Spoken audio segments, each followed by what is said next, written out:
1962 Impala Restoration, Part 10. You know what to do. Hit that like and subscribe button. Thank you to all our subscribers. Alright, we're making the resistance wells visible. And it's going to be difficult to get in there with the drill. I don't want to remove the door. So we're going to use the plasma cutter and make it real easy.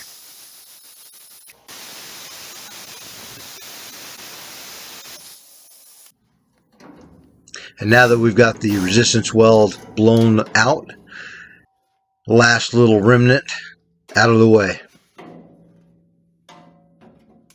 And we're just going to mock up the left and right rockers. Check door fitment.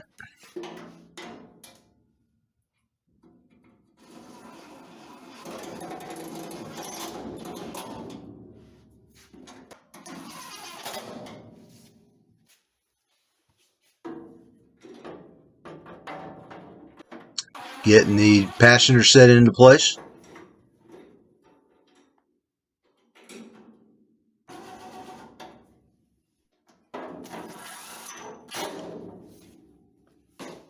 Yeah, with this amount of work to be done to this vehicle, there's a lot of fitting, taking things back apart, fitting them back together before everything gets finally welded. Hey, and there's a shot of the door rocker fitment. Looks like we're in good shape.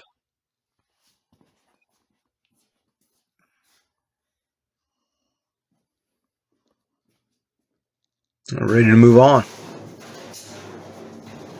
Okay, now this is a one-piece floor pan, and everything is attached. Braces, you name it. Floor anchors, or seat belt anchors, I should say. And this is 61 to 64 floor.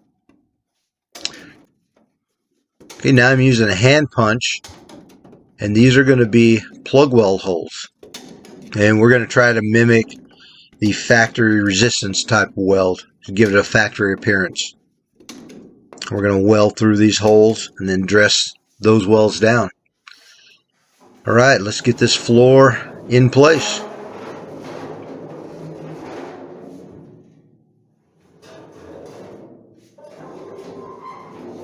Yeah, it's a little heavy.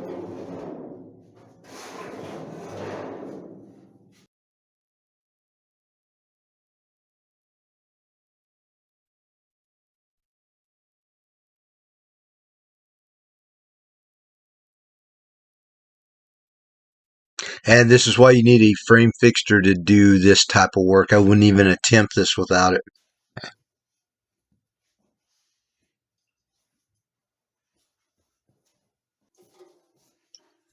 And now we're going to make a little temporary fixture so we can get some holes drilled into this rocker.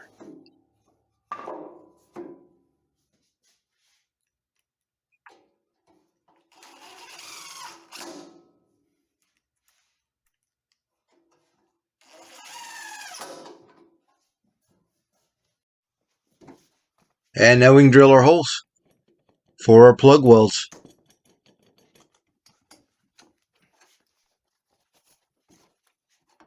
Yeah, trying to hold this thing and drilling holes, yeah, that's not going to work out.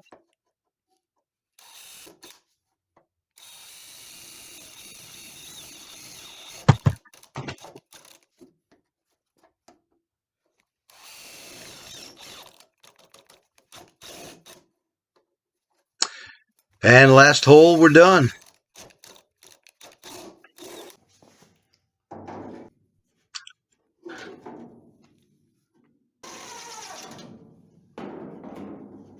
And reinstalling the rocker.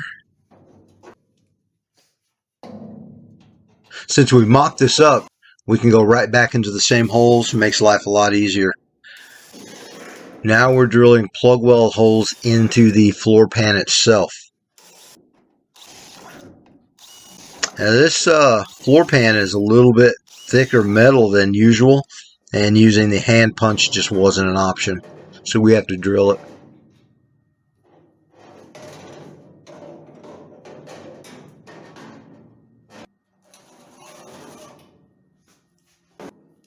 and getting the rocker back into correct position.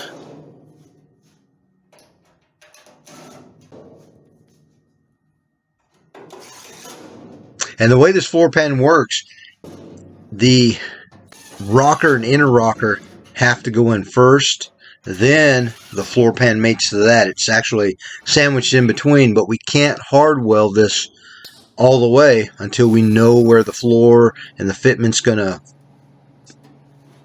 be finalized. So in the meantime, I'm just going to install a couple of welds, and if it's not in the correct position, I can drill those out from the outside, move everything. Okay, let's get this floor into place. And the way this works, you always start at the very front and work your way backwards towards the back of the car. Get this leading edge aligned.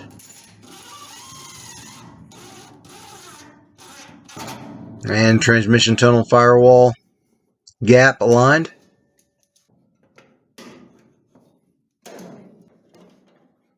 And now we want a really nice tight fitment on these two panels. So we're going to go ahead and install a few screws to help hold everything in place.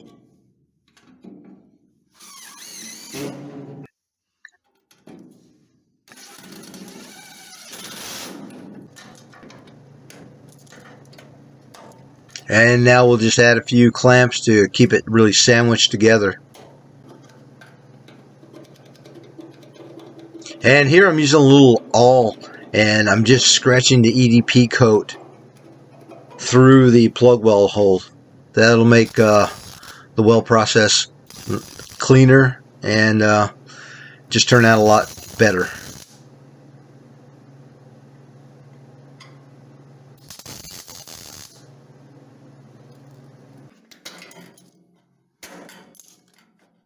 And we're just going to work our way all the way around the front seam.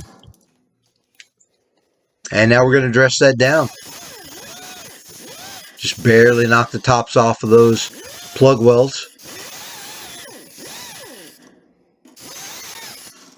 Some guys may not do this, but I like to take that extra step and just really finish things out nicely. Make it look like no work's been done.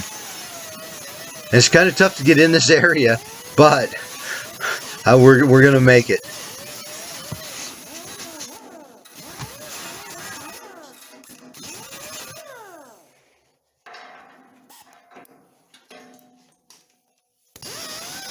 Come back and knock down that last little high spot.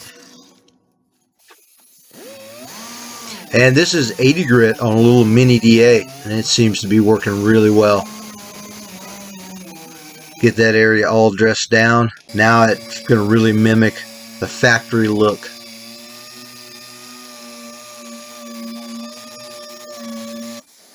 Let's go around that whole leading edge. Now I'm Scotch brighting the area.